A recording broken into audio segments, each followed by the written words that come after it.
বন্ধুরা তরমুজের আইসক্রিম করেছি। এই এসো, দেখো তরমুজের আইসক্রিম বানিয়েছি, খেয়ে দেখো কেমন হয়েছে। দারুণ হয়েছে, বাজার হচ্ছে ভালো হয়েছে।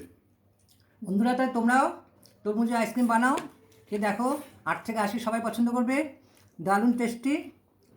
তরমুজটাকে পিস পিস করে কেটে নেবে, কারণ তরমুজ এমনিতেই মিষ্টি হয়। তার মধ্যে গুঁড়ো দুধ দেবে মিক্সির মধ্যে, আর চিনি দিয়ে এটাকে ব্লেন্ড করে নেবে। একটু দুধের সরও দিতে পারো, ফ্রেশ ক্রিম বা দুধের সর, আমি দিয়েছি। তারপর এটা কড়াইয়ে ঢালবে, জাল দেওয়ার সময় 1 চামচ কর্নফ্লাওয়ার গুঁড়োর মধ্যে দিয়ে দেবে।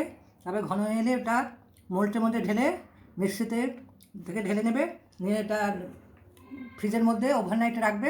রাখলে দেখো এরকম তরমুজের আইসক্রিম, দারুণ টেস্টি, খুবই ইজি। তোমরা করে দেখবে। তোমরা লাইক কমেন্ট করে আমাকে জানাবে